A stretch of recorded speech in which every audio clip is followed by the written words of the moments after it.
نحمده ونصلي على رسوله الكريم أما بعد فقد قال الله عز وجل ولا تهنوا ولا تهزموا وأنتم الأعلون إن كنتم مؤمنين সম্মানিত হাজিরিন মহান রব্বুল আলামিন আযমুল হাকিমিন কোরআনে পাকে ইরশাদ করেছেন তোমরা নিজেদেরকে দুর্বল মনে করিও না তোমরা পেশান হইও না তোমরাই এক সময় শক্তিশালী বিজয়ী জাতিতে পরিণত হবে।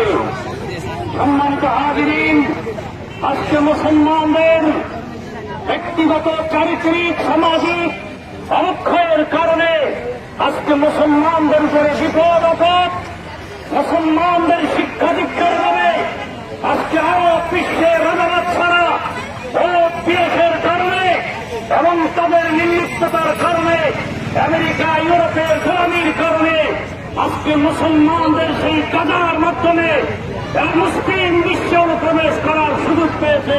ঠিক না ঠিক?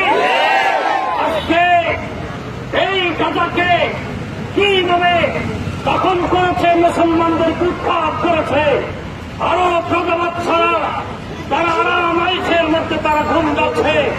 এটা কোনদিন আমরা সহ্য করতে পারি না। আজকে তাই এই সমাজ থেকে এই প্রতিবাদ সমাবেশ থেকে আমরা বলব আইয়ুহার রুআসা আইয়ুহাল মুলুক আইয়ুহাল আরাব তানাব্বাহু মিন নাওমাতিল গাফিল ইন্নাল মুসলিমিনা মাজলুমুন ফি গাজ্জা ইন্নাল মুসলিমিনা معصومون من غزة فعليكم أن تجاهدوا في سبيل الله لحرية عبد غزة عليكم بحرية فلسطين وتحرير مسلمين فلسطين فعليكم أن تجاهدوا أيها المسلمون أيها السلاطين لا تناموا نومة الغافل تنبهوا أيها المسلمون হে মুসলিম বিশ্ব জাগ্রত হও, হে রাজাবাদ ছাড়া তোমরা জাগ্রত হও। আমাদের প্রাণের অধিক ধনী ইসলামের প্রথম কেবলা দেশ ফিলিস্তিনের গাজা জমিনের সেই নতুন জনগোষ্ঠীকে আমাদেরকে উদ্ধার করতে হবে। আজকে যদি সীমান্ত খোলা থাকতো আমরা এই পাহাড়তলির জমিন থেকে আমরা গাজাতে আমরা তাকবীর ধ্বনি দিয়ে হাজির হতাম। আল্লাহু আকবার আল্লাহু আকবার ইয়া রাসূলুল্লাহ বিশ্ব ফিলিস্তিন স্বাধীন করো, বিশ্ব মুসলিম ঐক্য করো, বিশ্ব মুসলিম ঐক্য করো, ফিলিস্তিন স্বাধীন করো। জিহাদ জিহাদ জিহাদ চাই, বাঁচতে চাই, জিহাদ জিহাদ জিহাদ চাই, জিহাদ করে বাঁচতে চাই। বদরের হাতিয়ার গর্জে ওঠো আরেকবার, কারবালার হাতিয়ার গর্জে ওঠো আরেকবার। সম্মানিত হাজিরিন আমাদের হানাফি মাযহাবের ফিকহ অনুযায়ী কোন দেশ যখন জুলুমের শিকার হয় কাফেররা যদি কোনো ভূখণ্ড দখল করে তখন আর জিহাদ ফরজে কিফায়া থাকে না, জিহাদ ফরজে আইন হয়ে যায়। এমনকি কিতাবের মধ্যে এটাও লিখেছে কোন ভূখণ্ড মুসলিম ভূখণ্ড যদি কেউ দখল করে তখন এমনকি নারীদের জন্য ওয়াজিব হয়ে যায় স্বামীর অনুমতি ছাড়া জিহাদে ঝাঁপিয়ে পড়া। একটু আগে আমি কিতাবে দেখেছি নারী পুরুষ সকলের জন্য জিহাদ ফরজে আইন হয়ে যায়।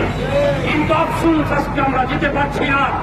আমরা তো এই খোলা আকাশের নিচে আল্লাহকে আসমান জমিনকে সাক্ষী রেখে আমরা আজকের এই আল্লাহর জমিনের এই জিহাদের ভূমিকা অংশগ্রহণ করলাম।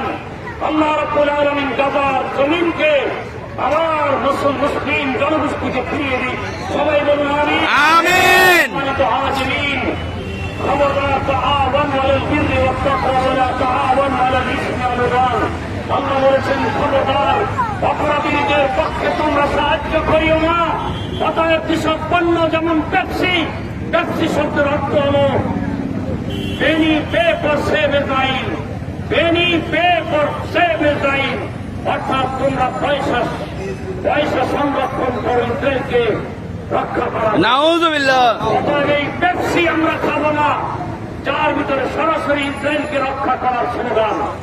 আমরা কোকা কোলা খাবো না, কোকা কোলার শব্দটাকে উল্টা করলে অর্থ হয় লা মুহাম্মদ লা মক্কা। নাউযুবিল্লাহ। মক্কাও মানি না, মুহাম্মদও মানি না। নাউযুবিল্লাহ। আপনারা কি এই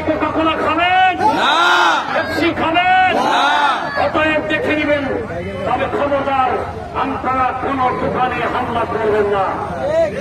এটা ইসলামে যায় না, এটা জায়েজ নয়। আমরা দেখেছি ওই গত কয়েকদিন আগে আমাদের মিছিলের সময় সিলেটে, ঢাকায়, চট্টগ্রামে কেএফসি, পাতা বিভিন্ন দোকানে হামলা করা হয়েছে। তুমি যদি জুলুম করো তাহলে তোমার জুলুম আর ইসরায়েলিদের জুলুম তো সমান হয়ে গেল। আমরা এই ধরনের উত্তরাকে বিশ্বাসী না। অতএব আমাদের চরিত্র, আমাদের শিক্ষা দীক্ষার উন্নতি, আমাদের সন্তানদেরকে অঙ্ক, ইংরেজি, বিজ্ঞান এ বিষয়ে পারদর্শিতা অর্জন করতে হবে। আজকের এই ধনীকে সমাজ করতে হবে। আমরা শিক্ষা দীক্ষা, ইউরোপরা শিক্ষা দীক্ষার মাধ্যমে বিশ্বকে জয় করেছে, আমরাও শিক্ষা দীক্ষার মাধ্যমে বিশ্বকে জয় করতে চাই। আজকে এই জমিন থেকে আমরা দোয়া করি, আল্লাহ আমাদের প্রাণ কি ভূমি 1,40,000 পয়গম্বরের প্রাণ মধ্যে 70,000 পয়গম্বর এই ফিলিস্তিনে এসেছিলেন। ইব্রাহিম খলিলুল্লাহ খান শুয়ে আছেন, ইউসুফ আলাইহিস ইসলাম শুয়ে আছেন, হযরতে মূসা আলাইহিস ইসলাম শুয়ে আছেন, হযরতে ঈসা ইবনে নূন শুয়ে আছেন, হযরতে ইসহাক শুয়ে আছেন, হযরতে ইয়াকুব শুয়ে আছেন। সেই জমিন যেন আল্লাহ আমার মুসলমানদের আপনার কাছে 100% যেন ফিরিয়ে দেয়। সবাই বলুন আমিন। আমি ছাত্র সেনার পক্ষ থেকে আজকের এই প্রতিবাদ সমাবেশ আল্লাহ কবুল করুন। হযরতে হাজিরিন, দল মত নির্বিশেষ যত দল বাংলাদেশে আছে প্রত্যেকের উপরে ফরজ হয়ে গেছে এই জিহাদে অংশগ্রহণ করা। আল্লাহ আজকের এই আমাদের ছোট প্রয়াস, ছোট চেষ্টা কবুল করুন। আমিন।